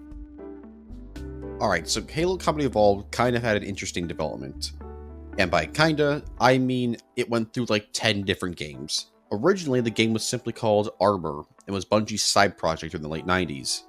It was then renamed into Myth, and, well, like 10 other names, like Star Maker, Redshift, Hard Vacuum, Monkey Nuts, and Crystal Palace. Okay, Monkey Nuts wasn't an official title, but Halo was internally called that in order to make sure everyone in Bungie knew the game was not going to be called that. Afterwards, the game continued development as an RTS with a modern military aesthetic, though eventually they moved over to a third-person shooter style, which is where most of the cut weapons and vehicles come from. Then they moved on to a first-person shooter with about 25 levels planned out, before scrapping it all down to 10 levels. Look, I'll be real with you, what I just covered is literally nothing in comparison to the full story. But that can literally be a 40-minute video itself, so I recommend you either read the Halopedia entry about it, or watch one of the many videos on YouTube about it. I'll link both in the description below. Welcome to Reach, Spartan. Prepare to mobilize for the new Honor the Code promotion from Mountain Dew. Enter for your chance to win Halo Reach prizes starting September 5th, 2010 at honorthecode.com. Rated mature.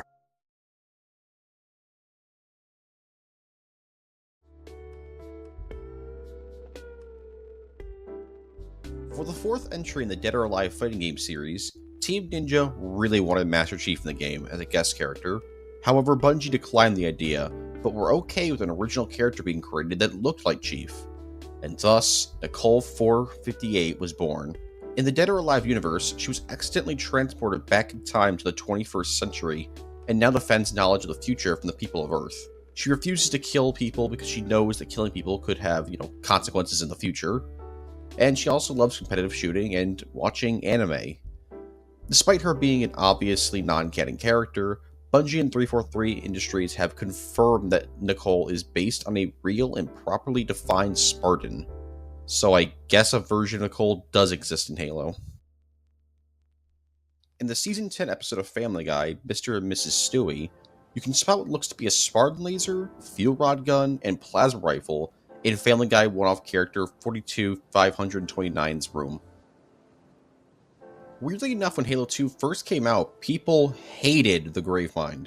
People referred to it as a Little Shop of Horrors reject that ruined the cool of Halo. Some people even said Halo had jumped the shark, and apparently had people rolling their eyes. And because of this initial backlash, we never saw Gravemind in person in Halo 3. Yup. Part of the reason why Gravemind never actually shows up in person in Halo 3 is because people at the time thought Gravemind was dumb. And sure, maybe he doesn't look that great in Halo 2's original graphics, but I don't know how people didn't like his dialogue or voice. In Fable 2, it's possible to get an armor designed after Master Chief, and some weapons designed after weapons from Halo.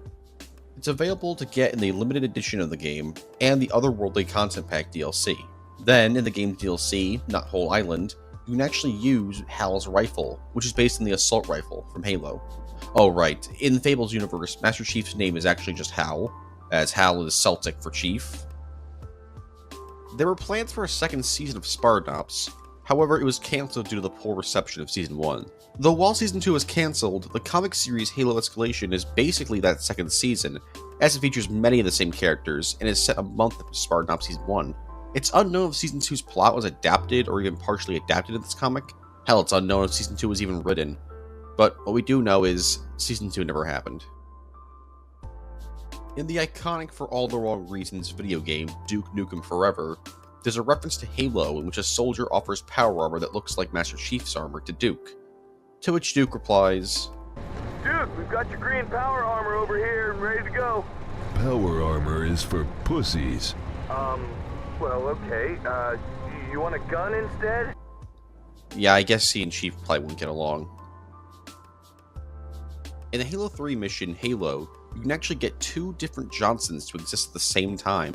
Right before the boss fight with Guilty Spark, shoot and kill Johnson, then immediately head to the boss fight. The cutscene will play with Johnson in it, but another Johnson will spawn in the background. This Johnson will remain outside the boss fight arena and actually helps you fight the Flood and Sentinels after the boss fight. Though if he dies for good. So there's actually 2 different glitches in Halo that can have you spawn in 3 Johnsons. In the Halo 2 level The Great Journey, bring a Spectre to the final boss fight with Tartarus. If you do it correctly, Johnson will jump onto the Spectre's turret. Wait a few seconds, and then another Johnson will spawn and jump into the Spectre's passenger seat. Wait just a little longer, and then another Johnson will spawn in and hop into the other passenger seat. Then in Halo 3, on both Sierra 117 and Crow's Nest, you can get 3 different Sergeant Johnsons by either pushing around the level, killing him in certain sections, etc. The Sharkoi are giant members of the Covenant that were scrapped from Combat Evolved. However, they were made canon in one of the most obscure pieces of Halo media. Nope. Guess again. That's Halo 3. Nope. Are you even trying? The Sharkoi make their only mention in the Halo 2 Limited Collector's Edition booklet, Conversations from the Universe, where it's mentioned that a few Sharkoi were intended to be deployed during the Battle for Earth, but the Covenant never got the chance to deploy them. This is in reference to how the Sharkoi were once again scrapped from Halo 2. They would then make an appearance in the novel Halo Envoy in 2017, where a hive of them gets nuked by Sword and Grey Team. It seems that none of the EU species have happy endings. Anyways, as of this video, the Sharkoi only have 1 single appearance outside that booklet mention, and honestly it doesn't really seem like they'll be appearing in many stories in the future. In the Halo 3 Forge menu, you can see a Warthog just chilling there with a monitor.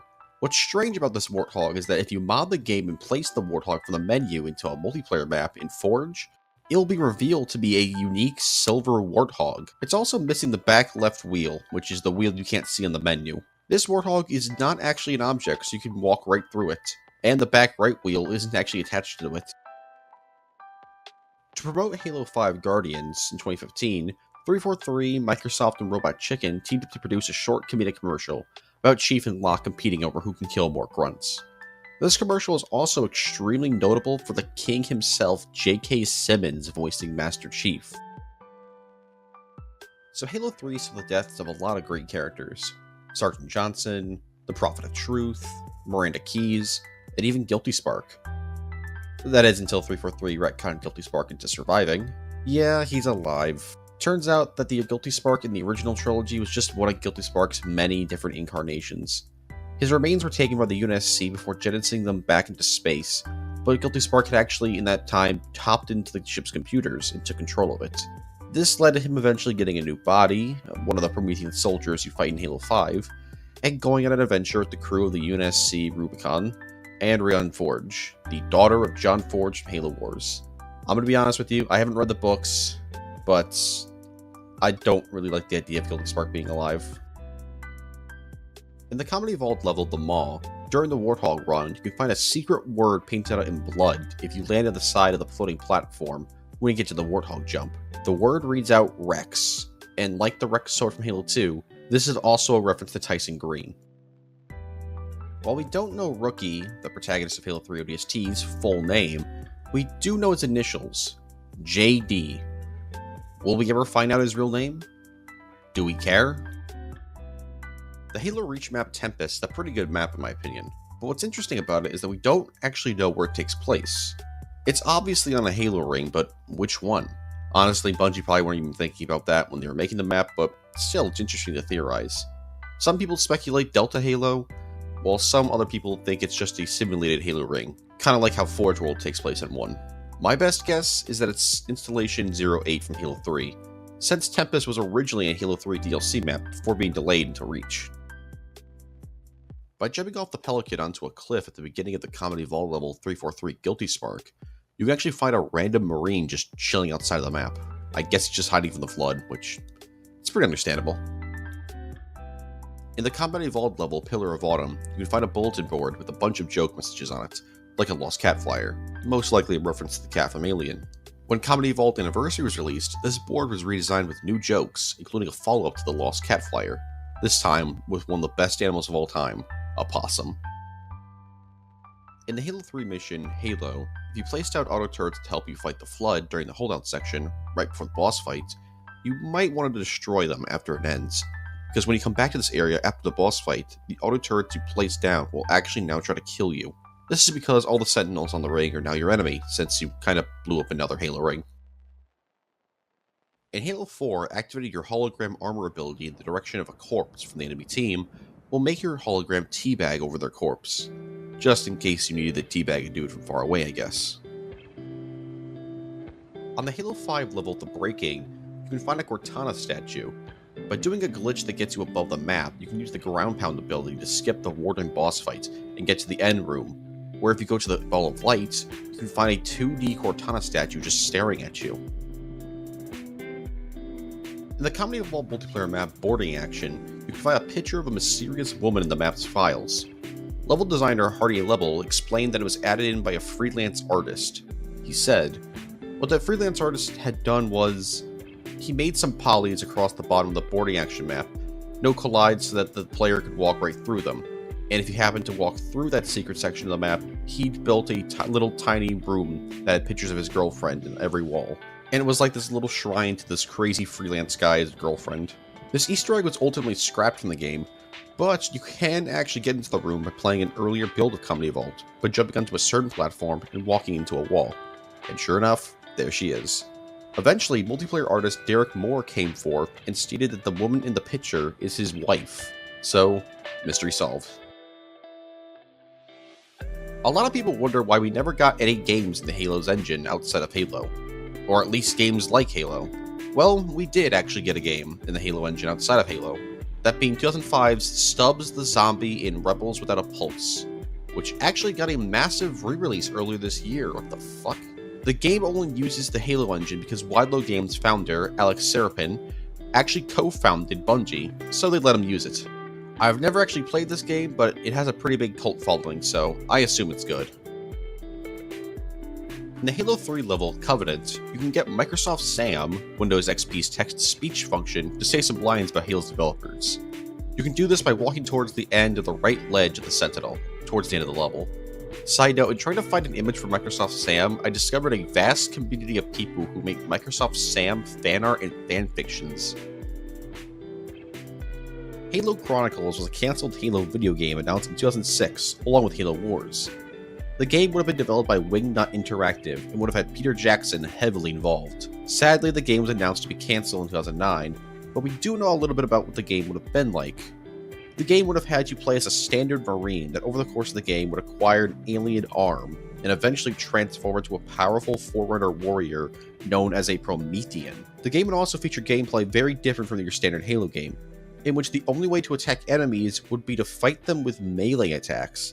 And eventually, there would be a sequence where you'd fly around in low orbit battling Covenant cruisers, not in a ship or anything. Like you're Superman. Overall, the game was described as an episodic interactive storytelling project. Yeah, it was very different from any other Halo game. Though it was cancelled, the game's story would be partially adapted into District 9, and many of the game's gameplay features that were prototyped made it into Halo 3 ODST.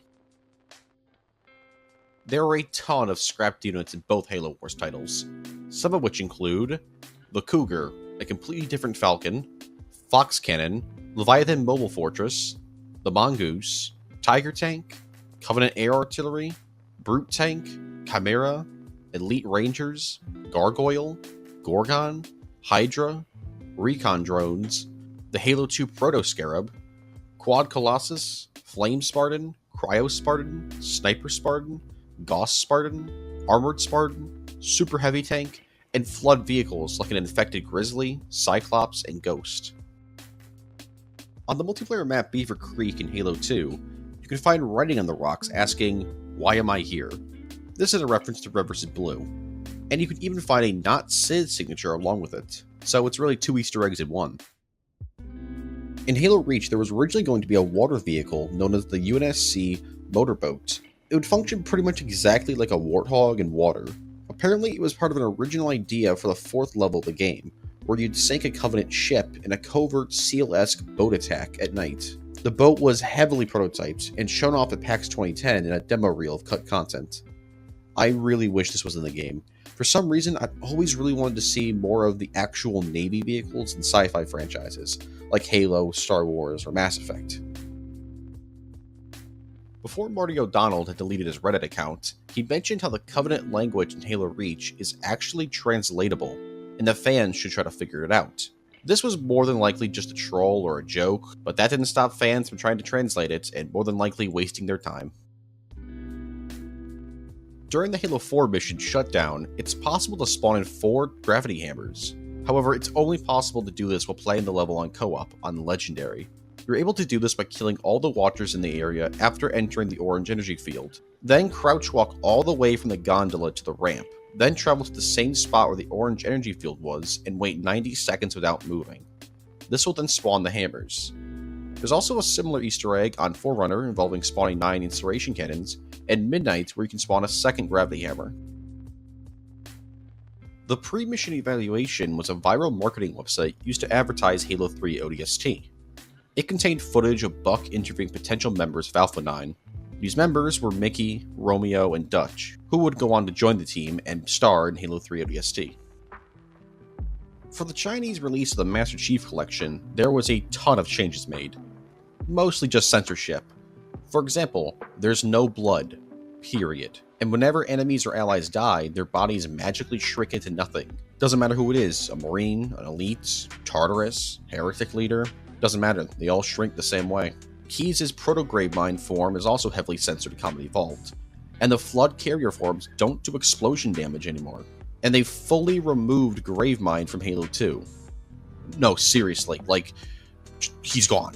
And while not censorship, there's actually subtitles for every single Halo game, which will no longer be exclusive to the Chinese MCC, as this feature is being added to MCC in Season 8. So there's been a ton of Halo Flash games over the years. From Warthog Launch, which was a fan-made game that was even included in the limited edition of Halo 3 because of its popularity. Halo Zero, which I don't know if it was actually a Flash game, but I don't care, I'm including it anyways because, I mean, it looks fucking fantastic. Capture the Flag, Flash Halo, which I remember playing during my business and law class in high school. I got a B+ in the class, so I guess I won. And even a Master Chief dress-up game, because, I don't know, man, why not? Halo Recruit is a Windows mixed reality experience for Windows 10, made by Endeavor One. It requires a Windows MR headset to play, and has you taking control of a Marine recruit, put to the test in a virtual reality shooting simulation. It was released in 2017, and can still be played to this day. Halo Outpost Discovery is a meta-interactive experience created by 343 that's designed to let fans experience the Halo universe in a multitude of ways. It toured around North America in 2019 before never touring again, because 343 wanted to focus on Halo Infinite's launch. And, you know, something kind of big happened, and it's still happening. Some of the things you could do were play at the combat deck, which was pretty much just laser tag. There was a museum you could go to, which featured life-size models of Chief, Elites, vehicles, and weapons, a VR fighting sim, and even a gift shop, because of course. On the Halo 5 map Riptide, you find a strange cube inside of a plant box. This is a Mr. Meeseeks box, which is a reference to Rick and Morty. In the Halo 2 track Mossium Suite, you can hear what seems to be Magnetic Bias talking if you reverse the audio.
Officially, there's no answer to who this guy is, but most people agree that the dialogue alludes it to being Magnetic Bias.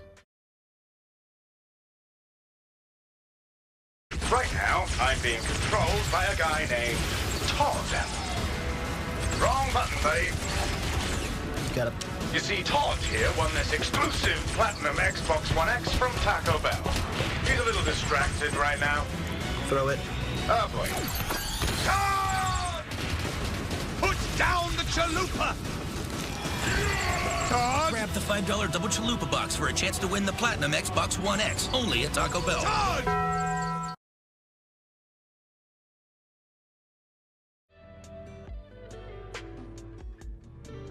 Originally, the MOAs in Halo Reach were going to be able to attack the player and enemies. It's unknown why this was scrapped, but it can be added back into the game via mods, which suggests it was cut fairly late in development.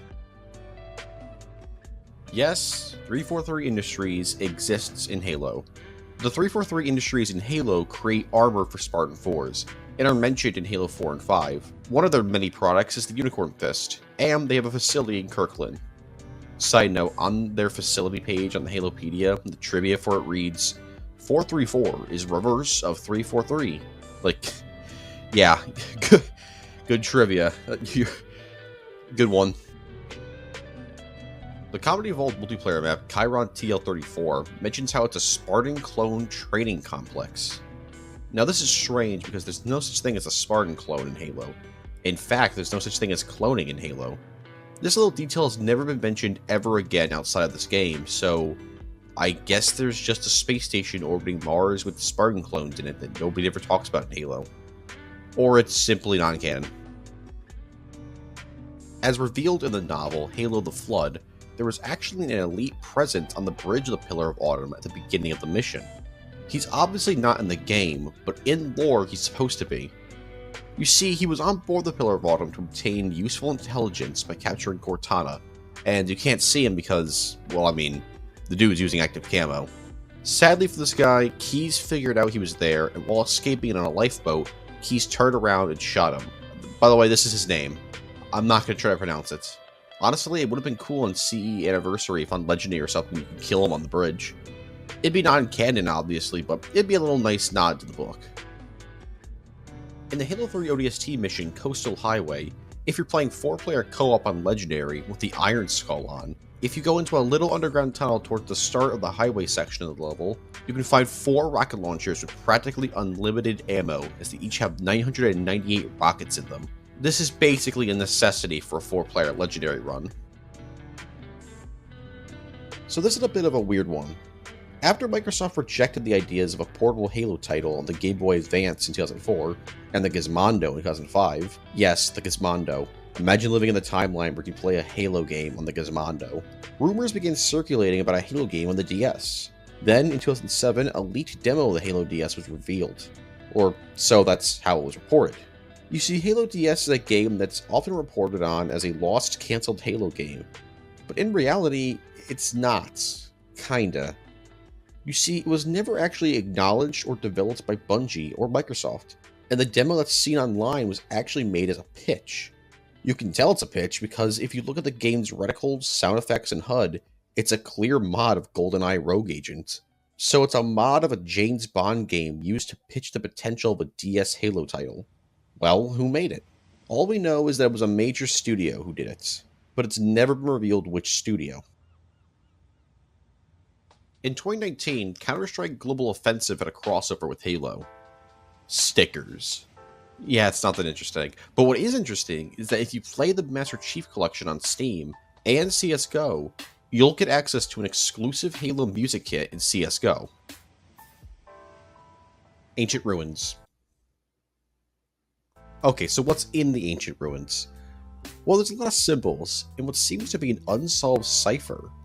Originally thought to just be a myth created by the community back in the day, Bungie themselves have confirmed that there is something there. There's some great Reddit posts and videos gathering information with the cipher that I'll link down below. As for how to crack the cipher, or ciphers in general, I have no idea. I am not smart enough for that. One of the craziest Easter eggs in Halo was only just recently discovered. On April 4th, 2021, 343 designer Patrick Wren on Twitter stated that he had hidden a Halo Kart Easter egg on the mission Evacuation in Halo 5, only available in 4-player co-op. Eventually, Halo fans discovered how to do this Easter egg after a couple days of hunting. When the level starts, all 4 players must wait without moving for 117 seconds by a door on their right. Once the Easter egg is triggered, all the enemies will despawn and the 4 players will respawn with mongooses in a race. Whoever wins gets a power weapon to use for the rest of the level. On the Halo 2 level Regret in MCC, if you kill one of those quad-winged birds in the level, they'll appear in your post-game Carnage report as Promethean crawlers. This is because most creatures in Halo 2 have their metagame type listed as a pawn, which is actually a crawler, because in Halo 4's files, all Promethean enemies are listed as chess pieces. At the very end of the level The Covenant in Halo 3, you can find a Sentinel that you can trade weapons with, though every time you try and trade weapons, it doesn't actually work, despite the game telling you it's possible. This is because in the game's files, for whatever reason, this class of Sentinel is called the Captain Sentinel, and has the ability to swap weapons activated. This was most likely an error on Bungie's part, though the Captain Sentinel also has double the health and double the shields of a normal Sentinel. It's possible this was intended to be Halo 3's version of the Major Sentinel from Halo 2, though Major Sentinels also appeared in Halo 3 just without the gold plating, so, never mind. The Captain probably wasn't meant to be the Major. The modular exoskeleton was a planned feature in Halo 5 that was scrapped during production. It's basically a Juggernaut-like mech suit that Spartans can wear. This is just speculating on my part, but because Chief and Locke both have concept art for it, maybe there was intended to be a scene where they'd fight each other in these. This feature would also more than likely inspire Johnson's design in Halo Wars 2, as his suit looks very similar to the ones worn by Chief and Locke in the concept art. I don't really get this one, but on the Halo 2 anniversary map Zenith, people claim to see a landmass that looks like Italy. I mean, I can kind of see it, but I don't know. I think it's less of an Easter egg and more just 343 traced a country to provide scenery. Or maybe Italy is from Delta Halo. If there are any Italians watching this, can you confirm or deny if you're from Delta Halo? On the level Reclaimer in Halo 4, you can spot a double rainbow by a waterfall that's slowly revealed as the mammoth drives past. This is an obvious reference to an internet meme of the same name. In 2020, it was announced that Halo 3, ODST, Combat Evolved Anniversary, 4, Reach, Wars, and Spartan Assault's online functions will be disabled on the Xbox 360. Many people were upset by this because they still like playing those games multiplayers in 2021 without MCC. Luckily for those people, there's actually a way to keep playing Halo Reach multiplayer after they're shut down. Maybe.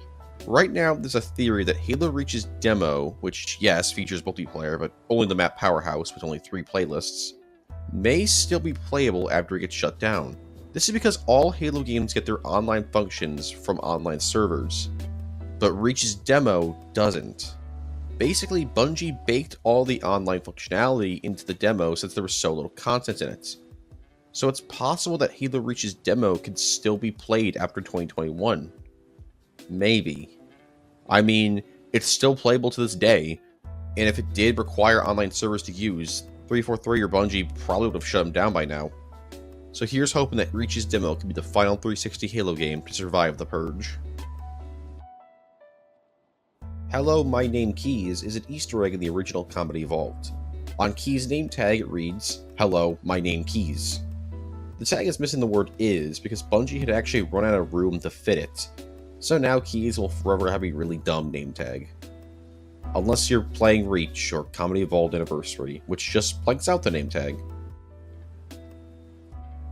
Similar to the crawler kills in Halo 2, at MCC in the post-Carnage report from the Maw, you'll get Brute kills showing up despite Brutes not being in Combat Evolved. In actuality, the engine cores you destroy in the level count as Brutes. This is because the engine cores have an invalid metagame type, so MCC defaults them to Brutes. So no, there's not actually Brutes being constantly roasted alive in the engine cores. On July 19th, 2000, during Macworld, Steve Jobs helped announce that Halo was going to be released on the Mac and PC. This was his only time ever interacting with the Halo franchise, and it's kind of weird that the dude responsible for the iPhone had a hand in announcing Halo. In the Halo 3 level Floodgate, you'll come across some Ultra Elite corpses in a flood-infested tunnel. If you knock the Ultra Elite corpses down the hole in front of them, they'll actually get infected by the Flood and become Ultra Combat Forms. This is the only time in the entire game where you can see and fight this type of Flood. In the ODST mission, TRE Plaza, you can find a white car lying on the ground with a bunch of Covenant weapons on it.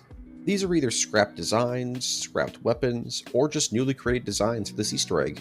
What's interesting about it though is that the Stalker rifle from Halo Infinite seems to be based on one of the designs. A really cool tribute if you ask me. In Halo 5, whenever you look at the computer screen for the turret of a Scorpion tank, you'll see that the turret is actually powered by an Xbox One, as the original Xbox One dashboard is up and running on the screen. Apparently the last dude who used the Scorpion was playing the Halo 5 beta. So for whatever reason, people are obsessed with seeing Master Chief's face, despite there already being times where you can see his face, but whatever. But in the Halo 3 beta build, if you use theater mode or no clip or whatever, you can go through Master Chief's helmet, or really any Spartan, and see a really terrifying face. Though, if you light it up, it's not very scary.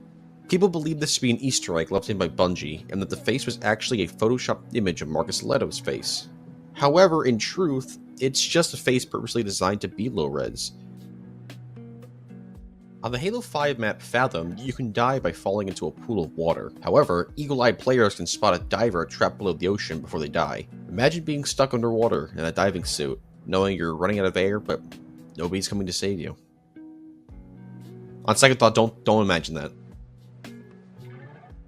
Nova, Near Orbit Vanguard Alliance, aka the Nova franchise, is a smartphone FPS franchise that takes inspiration from Halo. I'm not going to call it a ripoff, but the game undoubtedly takes a lot of influence from Halo, like how you play as a super soldier with a female blue AI assisting you fighting an alien army while also fighting on planet-like satellites, and the multiplayer is red versus blue. The franchise saw 5 different installments, the first in 2009, the second in 2010, and finally the third in 2012. Although the third game is more influenced by Killzone, Crisis, and Call of Duty versus Halo. Then there was Nova Elite, which was a Facebook exclusive FPS game? Which I had no idea was even possible. And very recently, in 2017, a remaster of the original Nova titled Nova Legacy was released. Yeah, this franchise is still going strong, kinda. The original Nova was even ported over to the PSP and PS3, but was only able to buy through the store, so I think it's lost media now, because when I tried looking for it on my PS3, I couldn't find it anywhere. Nova is a franchise that may have started out as a Halo clone, but has since become its own thing. I think.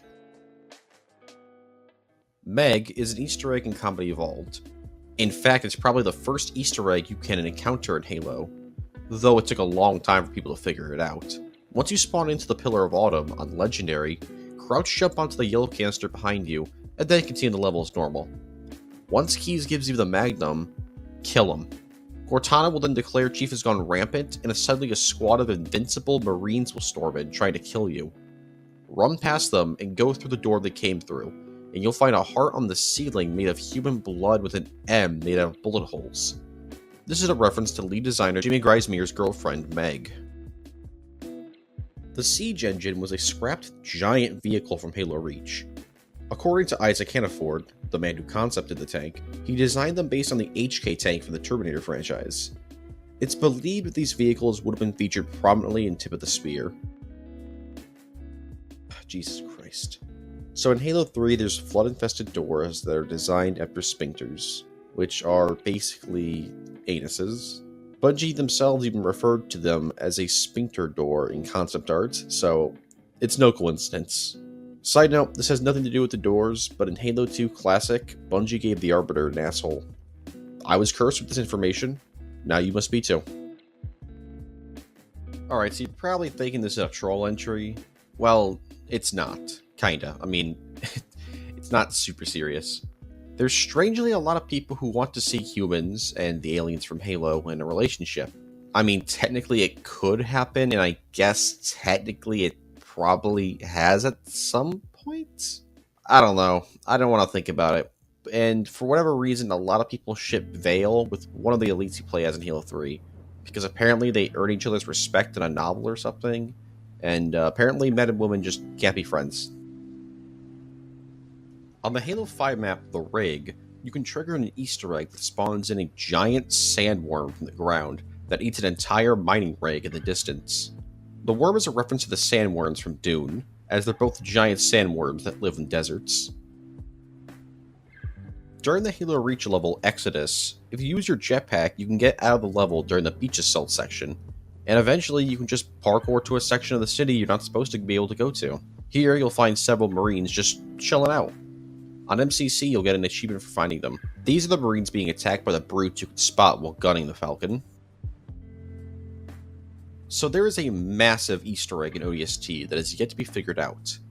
All across ODST, you can find these strange glyphs and symbols that apparently have something to do with the engineers, and some pieces of art that you can go around and look at in the city. And there's also like zombie elites or something, or like you can like revive them temporarily. And look, I'll be honest here, I have no idea how to summarize this entry. It's so massive and crazy that you really should just watch Rocket Slot's video on the subject, as he and his friends are kind of leading the mission and trying to figure out the secrets, or anyone else's video on the subject, because I have no idea how to explain this. I'm just not even remotely smart enough to understand any of this stuff, like the glyphs and the ciphers and the codes.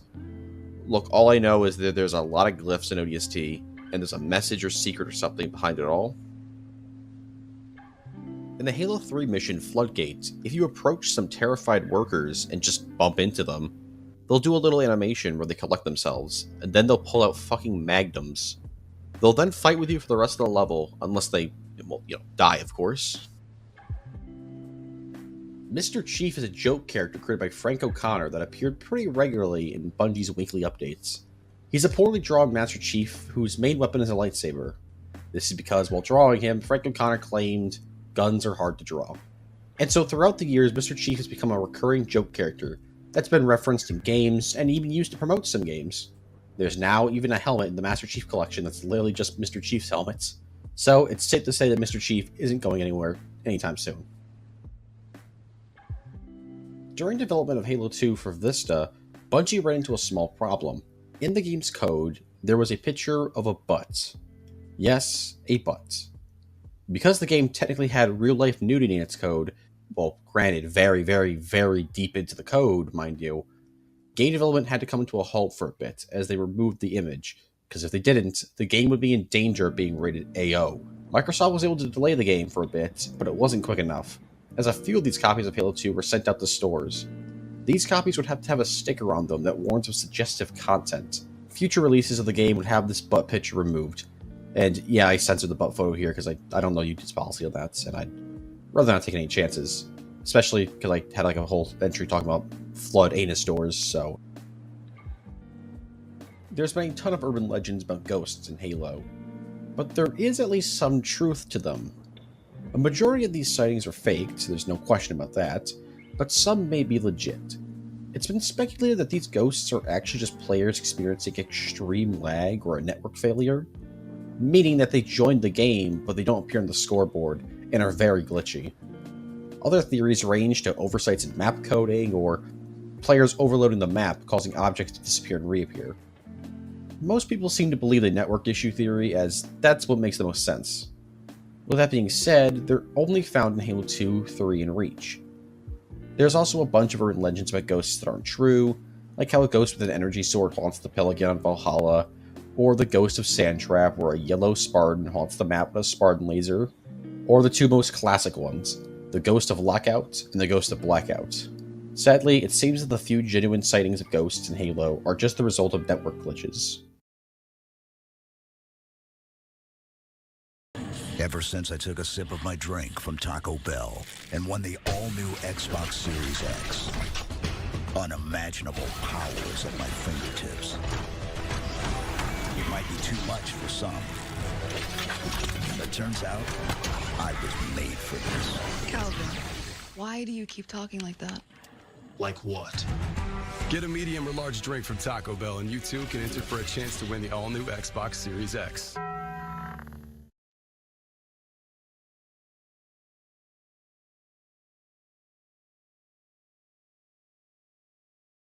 I have behind-the-scenes information about Halo that's never been revealed to the public.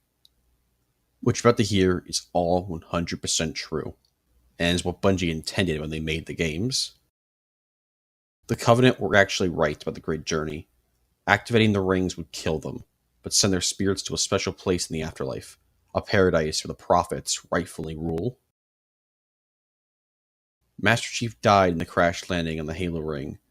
The impact sent him bouncing around the lifeboat, crushing all the Marines, leaving Chief's mind to wander as he died off. His last thoughts are the Halo series as we know them. After surviving Halo 3, the Arbiter never landed back on Earth, but instead was transported into another reality where Chief did actually die, meaning that the events of Halo 4 onwards happens in our timeline, but not in the new timeline the Arbiter found. The only time we see this timeline is the memorial scene in Halo 3. They are the ultimate life form, and they should be bowed before. The crew of the Spirit of Fire never woke out of cryo, and the events of Halo Wars 1 and 2 are just dreams created by the ship's AI to keep them sleeping. Halo 2 doesn't exist. The Halo 2 that was released wasn't the real Halo 2. The real Halo 2 was so cursed because of all the crunch time that it reportedly sucked the souls from the Bungie employees. The Halo 2 we have is a watered-down version that Microsoft was allowed to release. And that's the Halo Iceberg. Goddamn, did this take a long time. I think this is the most time-consuming Iceberg I've done, which is strange because the Star Wars one is like 40 minutes longer than this. But yeah, no, this took a long time. I mean, I had fun making it. You know, I think it's a really good video. I'm really proud of it. But god damn, did it take a long time. I hope you all enjoyed. I know the music's kind of. I mean, I think the music's fine, but you know, I would have preferred the Halo soundtrack as well. But I don't want to risk getting copyright striked because you know I don't want to.